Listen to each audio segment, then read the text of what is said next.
Hi, and thanks for hitting the snooze button. My name's Neil Headley. Special bonus episode for you this week in the middle of what frankly was an unexpected COVID-induced hiatus. It kind of felt a little like the abbreviated 2020 Major League Baseball season. We've been off long enough now that we're actually gearing up for a full-length Season 3 of the show, complete with a new website and a pile of new sleep-obsessed content that will be flowing in your direction on a regular basis. We're going to announce launch day soon on all our social places. You can follow us there at Get Your Snooze On, or you can hit our website at thesnoozebutton.com. Quick nod to our friends at Nexus Web Hosting, who have an insane summer special going on now that allows me to offer you a special 50% off coupon. So if you go to the website neilsentme.com, you'll find all the details there. Nexus is step one of every single project that I'm involved in. I can't recommend them highly enough, but to get the deal, you got to go to this website, neilsentme.com. Now, I made a reference a minute ago to Major League Baseball, and sure enough, here we are in the middle of a pretty exciting NBA final. Lots of questions out there in social media about things happening on the mental side of the ball. And that's where this week's guest comes in. He is the Director of Wellness and Development of the 2019 NBA champion Toronto Raptors. And as such, he deals with everything, including sleep, that is north of the neck for that elite group of athletes. So without any further ado, here is my conversation with Dr. Alex Auerbach. Alex, I'm going to start you with the very same first question that everybody that's ever been on the show and everyone that ever will be on the show gets. It's always the same question. How'd you sleep last night? Very well, thank you. Good. What's very well look like for you? Very well for me is somewhere in the ballpark of 7 to 8 hours, largely uninterrupted, and I think sort of quiet and restful. I don't often remember like dreams or anything like that personally, but if I'm in that 7 to 8 ballpark and not waking up frequently, I'm usually pretty good. We're going to get into, I like that you said ballpark twice so far, because we're going to get into your work with athletes in a minute. First thing you're not related to Red, are you? So this is always a question that comes up. The short answer is I don't really know the exact relation, though I have been told there is one. Because I look at your last name, and how do you look at your last name and you think, oh yeah, legend, basketball legend, and then you see that you are, at least right now, tied to basketball, and I go, okay, there's got to be some kind of correlation there. It's certainly a fortuitous last name to have in the current circumstance, but I don't know the exact connection. I am in the process of trying to figure it out. If it does in fact exist, I at one point had a camp counselor when I was much younger who supposedly did the research and shared with me that it was true, which was cool. Nice. But as I have gotten older, it's become more important to confirm for myself. Sure. We'll try and get you sent one of those little DNA kits that you can get in the mail or whatever. I'm not even sure how they work. They scare me a little bit, but you know. So there's a lot to dig into here. The thing I want to touch on first in all of the work that you do with athletes, because the work that you do with athletes isn't just limited to sleep. It's everything north of your neck. And so I'm interested if there is a point where for an athlete, male or female, if the immortality of youth sort of takes a back seat and people become more interested in just doing the things that are going to work for them. Is there an age where that happens, or do athletes just always think, no, I'm good, I'm immortal, nothing can hurt me, I'm going to be fine? That's a great question. I don't know if there's a specific age where it happens, but I think what my experience has shown so far is there's kind of these different milestones players hit or different challenges they bump into when they start to then figure out that they might need to take a different path or try something new to overcome a new obstacle that they haven't faced before. And so that can often lead to sort of confronting that immortality. So the most maybe prevalent or common one that people see is injury, right? If you tear an ACL or, have a blowout in Achilles, that can be, a real identity shaker in terms of being withdrawn from the team, having to explore who you are away from the team context, away from being a performer.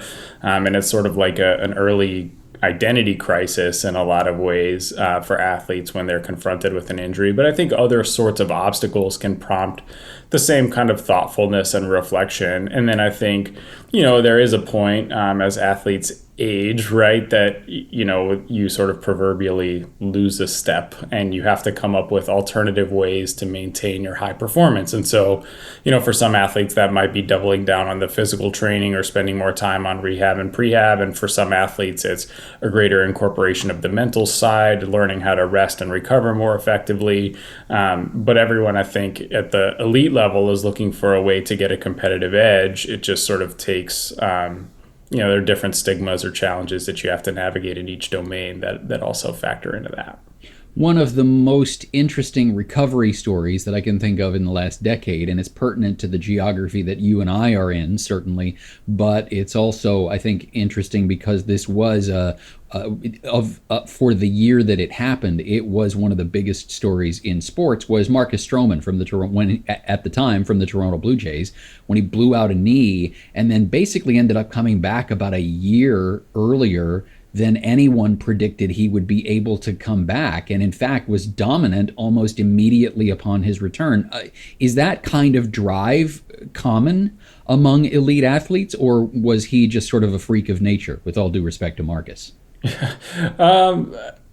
I think it is common. I think that the way it manifests is different. And it's also, there are other functional people kind of in the context that would shape some of that, right? So if you've got, a team of docs or athletic medicine folks who are, have a different kind of level of freedom to sort of work with you, or you're working with a really specialized group, or you feel different pressures from family, like all of that stuff can sort of coalesce and shape what your return looks like. And then there's also the functional aspects of where you are in a season and stuff, right? So if you maybe tear an ACL and you've got, 30% left of the current season, that might extend your runway into rehab for the next season. Whereas if it's at the start of the season, maybe you want to, hurry some elements of it up to get back for the playoffs. So there's all sorts of things that go into that kind of recovery.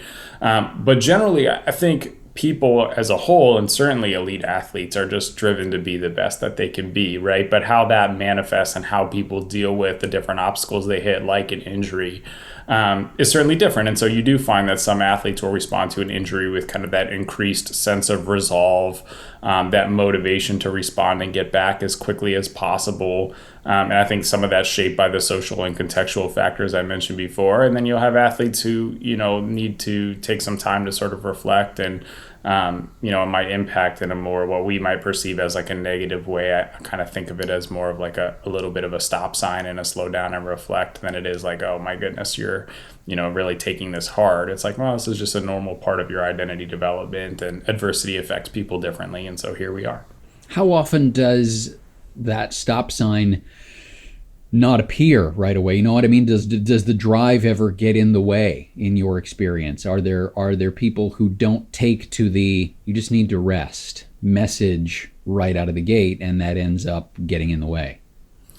Yeah, I mean, I think certainly culturally in sport for a really long time, there's been a drive to just do more, work harder, lift more, get bigger, faster, stronger. All those things are highly relevant in this space. And it's really been pretty recent, I think, where people have started to pay more attention to things like sleep, things like recovery. And I mean, some of it is kind of the interesting historical sports stuff that I love thinking about, like, early on in sport, the head coach was the athletic trainer and the sports psychologist, and the sleep doc and, the strength coach, right? And so at that point, volume of work was almost like a necessity to get everything done. And as sport has become more specialized, we've started to pay different levels of attention to those different aspects and be more mindful. And sort of sports psychology and psychology is, I think, the newest sort of player with a seat at the table. And that's brought along with it more of this idea about thinking about rest more productively and like an investment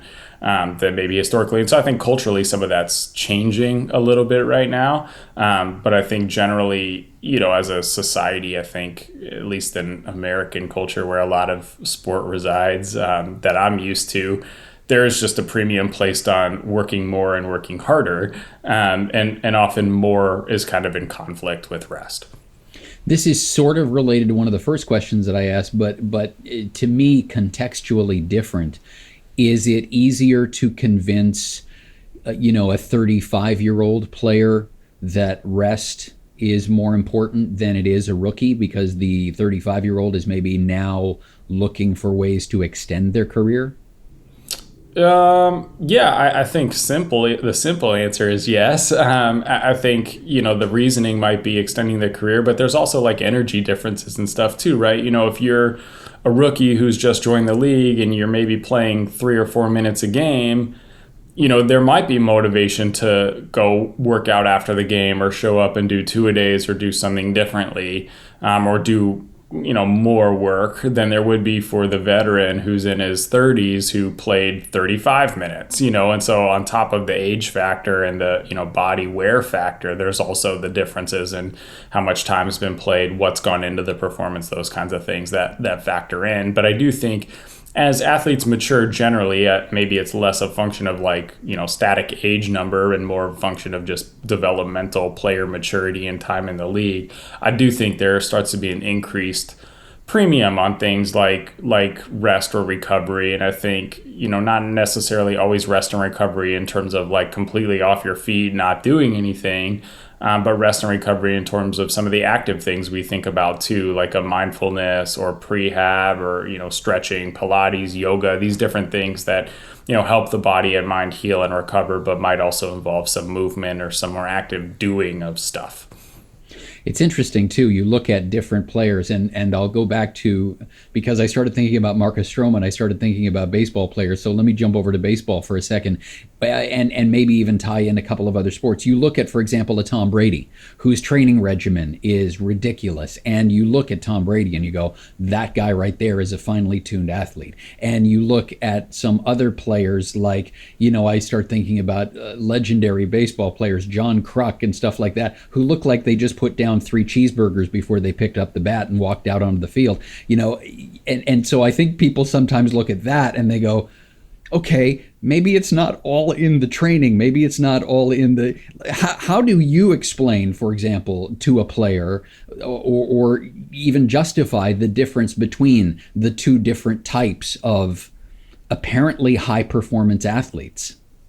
Yeah, I think my argument might be that for the guy who eats 3 cheeseburgers before he goes out to bat, that he might perform even better if he didn't eat the cheeseburgers, right? And that's obviously a slippery slope because I think everyone can use a good cheeseburger once in a while.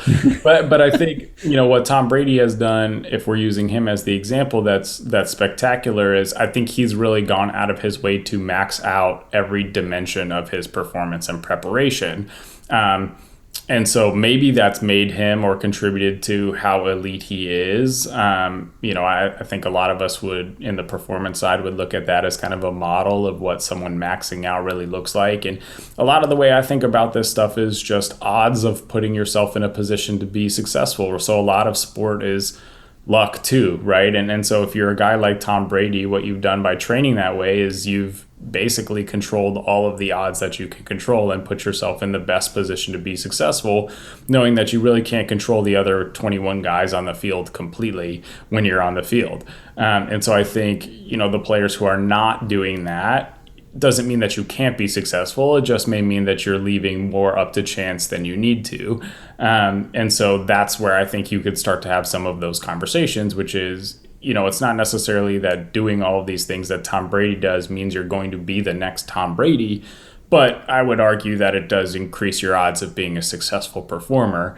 And so I think of them as, not necessarily competing, but they kind of work together. Like, sure, you could eat a whole pizza and then go play a basketball game. I don't know that that's going to be the best basketball game you've ever played, or that you could do that consistently over time, right? I think that's the other thing that people look at a lot in sport is these sort of like one-off great performances.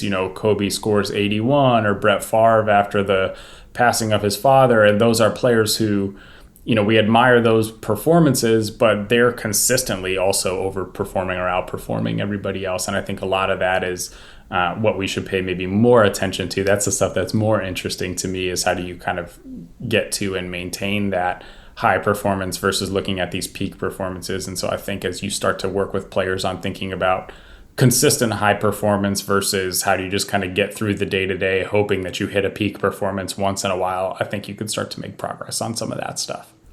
I know I'm going to get a note from somebody about referring to John Kruk as a legendary baseball player, but let's take someone of a similar physique, Babe Ruth, for example, who was legendary, drinker, eater, smoker. I think there are shots of him standing in the batter's box with a cigar in his mouth and things like that, who people would have argued that if Babe Ruth had taken better care of himself, there's two schools of thought here. If he had taken better care of himself, he would have been even better. And there's other people that say, no, it's all the weight and all of those things that made Babe Ruth the player that he was. And a lot of who Babe Ruth was came from the player that he was north of his neck. So which side of that would you fall on? Oh, I think sport is really, really complicated. Yeah. And so I think to distill it down to one or the other, I think is tough. I think, again, if I look at my experience and the folks I've worked with, I think everyone, it's like any strength, I think. People find certain strengths that they lean on more than others, perhaps because they feel more comfortable or it's more a part of their identity, whatever that might be. And so, maybe Babe Ruth centered more of his identity on what happens north of the neck. And so that was a factor and something he believed in. And then I think you have other players or athletes who might believe that, really it's the body that's sort of the vehicle for performance. I think for me, I'd argue it's a both and, it's not an either or. But I think it's there's also a lot to be said for kind of what you believe in and what you focus on too. Well, and let's go down a road I wasn't expecting to go down, but that's what I love about these conversations. When they start to evolve and become fun, there's a million different roads you can go down. Let's talk about the psychology behind, for example, performance-enhancing drugs, because I'm sure as we talk about the Babe Ruth example, and let's take it to a completely different example where you have, I don't want to name names because then that, et cetera. We've all heard about players who take these substances that make them completely jacked. And there are people who will make the argument that there are some sports where being bigger doesn't necessarily work in your favor. And for example, there are people that'll say that yes, because you've put on, an extra 25 pounds of muscle, maybe you're going to be able to hit the ball farther, but you're not going to be able to swing the bat as hard, for example. Other sports bring different kinds of things to the table with them. But for some players, there is that psychology of, this is what I absolutely need to do to compete. How do you combat that for a person who, like you, works with the north of the neck part of the player? Yeah, I think like any time when someone's maybe thinking about some kind of compensatory mechanism for themselves or for performance, I think it's about trying to understand, for me, it's about trying to understand sort of the perceived deficit and then what someone is hoping for, what they're hoping to accomplish. And so I think, if I reflect back on some of the times when maybe it's a little bit more in our face, the use of performance enhancing drugs than it is right now, I think some of that is about competition, but some of that is about fear. And some of that's about, not wanting to be left behind, being able to adapt and those kinds of things. And so those are all very real human concerns and very real things to try to imagine how you can compensate for. And then I think, like anything, there are maybe healthier, more productive ways to compensate. And then there are other ways that, we might not fully understand the full range of effects of those compensatory mechanisms. But I think, in professional sports, certainly there's a premium placed on competitive advantage. And so I think that's just an inherent part of the culture, is that you may end up with not necessarily performance enhancing drugs as the only example, but different ways that people are trying to gain a little bit of an edge. I think that's inherent in a competitive landscape. But then I think there's sort of the dark side, if you will, of that too, which is, what's motivating some of that use. Well, and let's bring that full circle back around to what the show's about. Let's talk about the compensatory mechanisms for sleep, because I'm sure that the work you're doing, for example, with the Toronto Raptors. I'm sure that if somebody comes to you post-game, pre-game, whatever, even in the off-season, says, I'm having a really hard time sleeping, I'm guessing you don't reach into a drawer for a bottle of Ambien. I mean, there's got to be obviously things that are better options, and we deal on the show all the time with what a terrible option for anybody, things like Ambien, or even we can have the melatonin argument as well about whether that actually does anything for anybody, because the science says it doesn't. But what do you do in a case where a player comes to you and one of the things that seems to be their biggest problem is getting enough rest, getting enough sleep?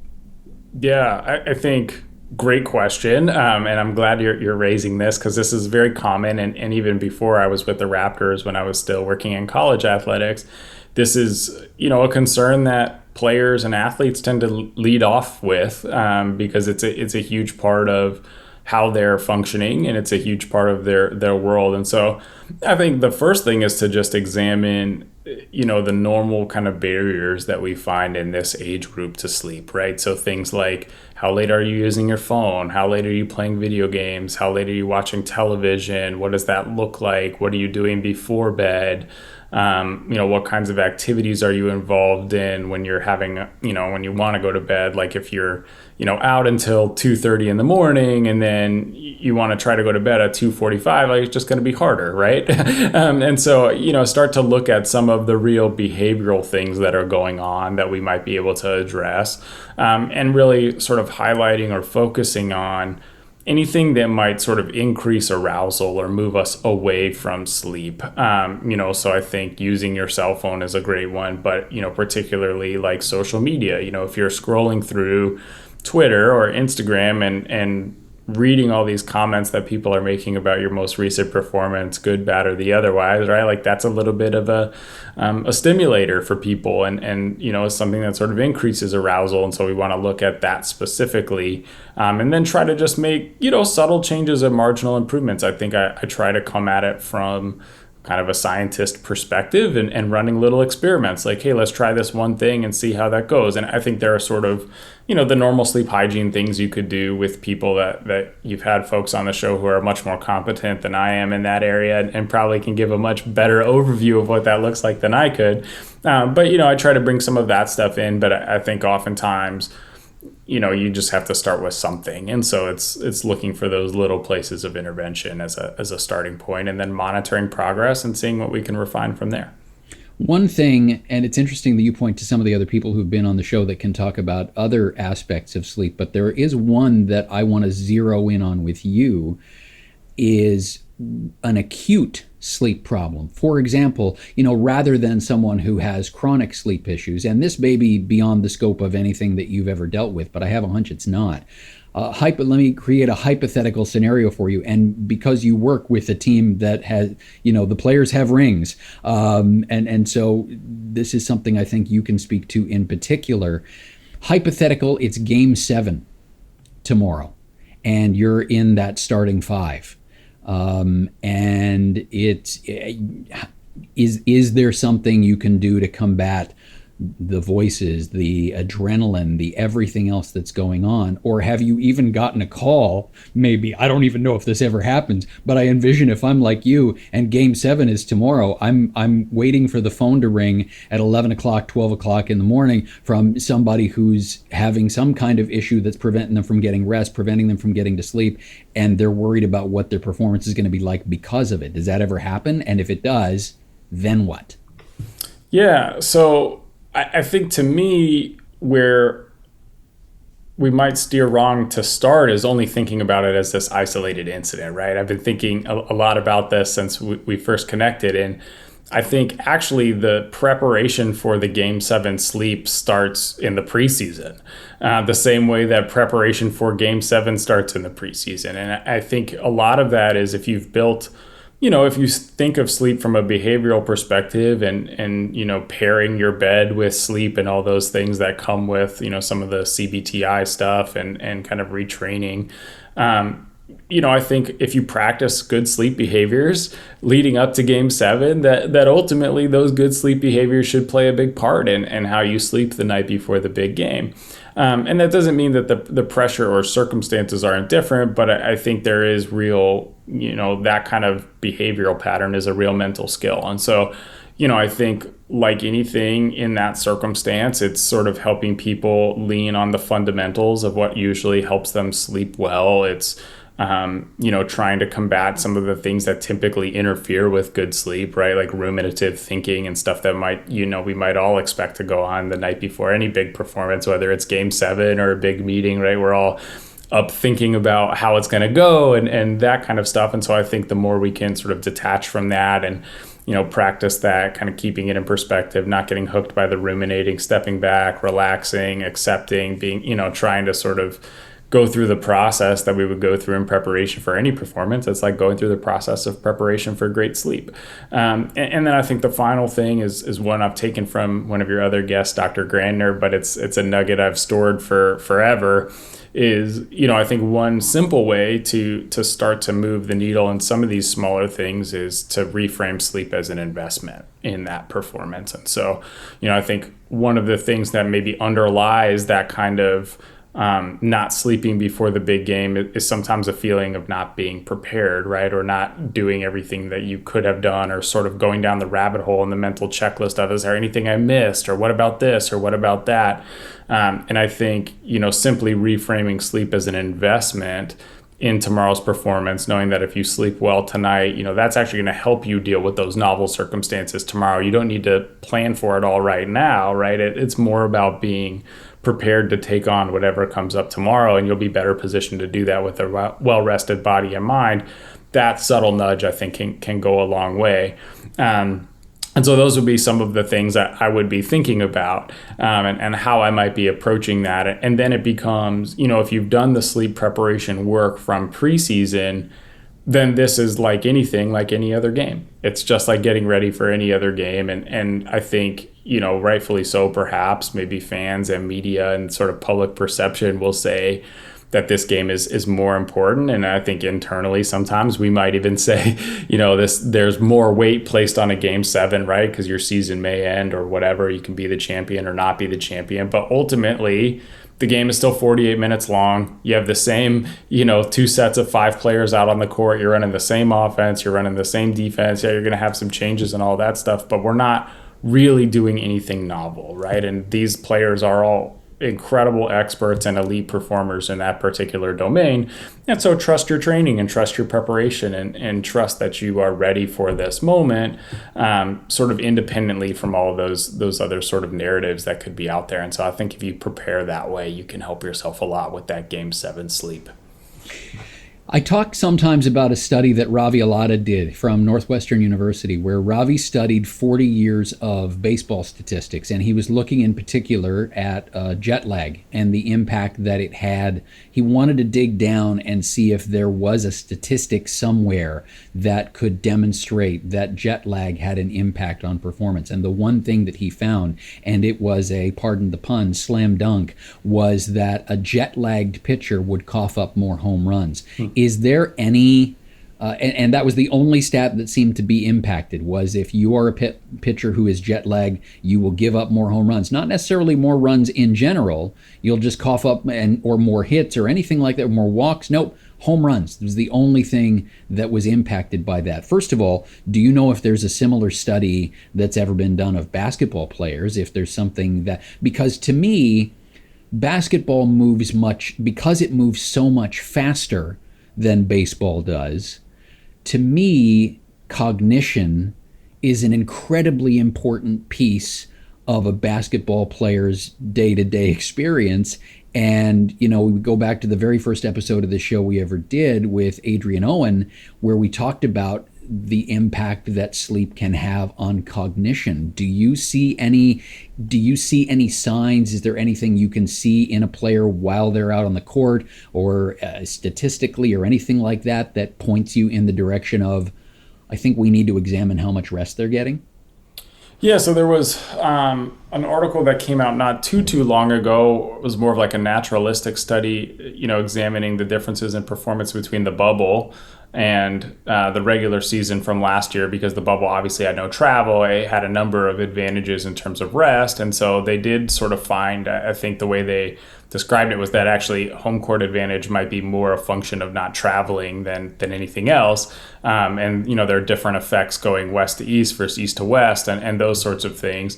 I can't recall off the top of my head, what specific numbers emerged from that study that sort of demonstrated that point, although I do know that there was something in there around points per game, and turnovers, I believe, was the other one. And then I know Dr. Grainer has a colleague, Dr. Jonathan Charest in Canada as well, who's done some work on, different kind of more nuanced basketball statistics around performance based on sleep.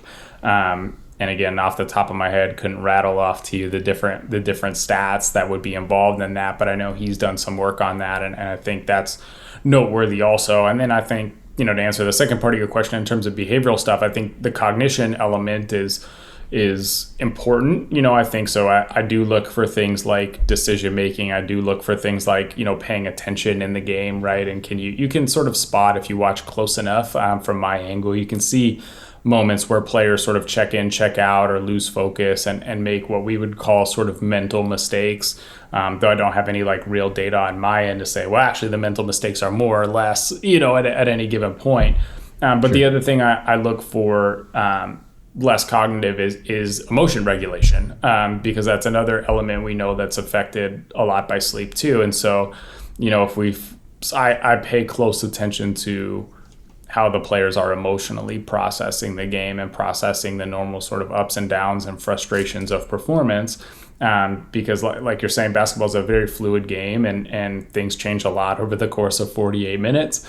And so I think you can sort of get a sense of where people are. And some of it's maybe like personality dynamics and personality dimensions in terms of how they show up and what they express. But some of it is, if you see something kind of out of the ordinary for a particular player in terms of how they're expressing themselves or processing emotionally, I think that's noteworthy to keep an eye on for sleep as well.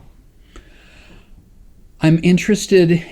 We've talked a lot about a lot of different sports. One of the sports that seems to have stepped out the most in terms of promoting mental health. One of the reasons that I love to have Michael Grander on the show, and that I like to have people like you and Chris Winter and others on the show who work with athletes, is because I hope that the message out of all of these conversations for the layperson becomes, listen, if sleep is an important part of performance for an elite athlete, maybe it's something that I need to look at for my own life as well.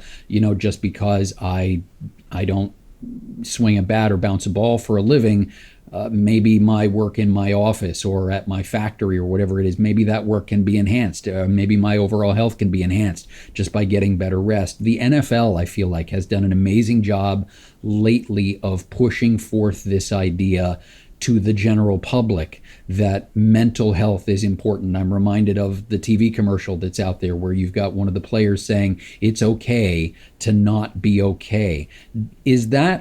Are you seeing any payoffs from the work that various sports organizations and whatnot are doing in terms of getting the mental health message out to the general public? Do you think that's resonating? I do. I think, in basketball, I can point to the Kevin Loves and the DeMar DeRozans and the stories that they've shared. And I think kind of internally across players, I think there's a level of admiration for that courage to speak out and share your story and I think normalize the conversation for a public that looks up to these players and really admires the work that they do. And then NFL wise, I can certainly think of like Hayden Hurst and Dak Prescott as good examples. And so I think there are probably a number of benefits to this kind of, discussion and dialogue, right? So one is, I think humanizing elite athletes is a pretty important part of this experience on the player side. I think it's easy for people to look at them and think, wow, they must have, everything and life must be so grand and easy. And I think there's real merit to still understanding that these players are real people with real feelings and real challenges, just like the rest of us. And then I think, it sort of works in reverse too, which is like if people see them as human and more accessible and like me, then I think people can start to connect with, like it's actually, Hayden Hurst feels the way that I feel. Or, Dak Prescott, or recently I heard Steph Curry on a podcast, and it's like, yeah, those people think about it the way that I feel. And I think, a next step I'd love to see happen kind of in the general public, I think, but certainly for people who go to work and think about, how they use sleep as a work enhancer. I think all of us are high performers in something that we're doing, right? Like whether it's working from home, working remotely, going to an office, taking care of kids, like those are all performance events, right? And nobody wants to just be average at raising their kids, right? We all want to be the best we can be at raising our kids, and we have different environmental constraints or different things that we want to accomplish, in those domains. But ultimately, we're all performers in our own world, and so I hope that these conversations start to get people to think about being a performer in their own way, and similarly think of sleep as an important part of their performance in their own way. And I don't think it matters so much, what you're doing or what your role is, or how public or not public it is, or, how many people are involved, or if it's your, just your close nuclear family, or you're working as a CEO of a giant organization. Like ultimately, we all want to be great at what it is we're doing. And I don't think anyone's role is more or less important in that. I think we all play a part in shaping the larger cultural narrative of, rest and recovery is an important part of holistic health, and all of us trying to be our best and recognizing and appreciating that striving in one another, I think is one great way that these kind of stories can go a long way for helping change a little bit of that culture.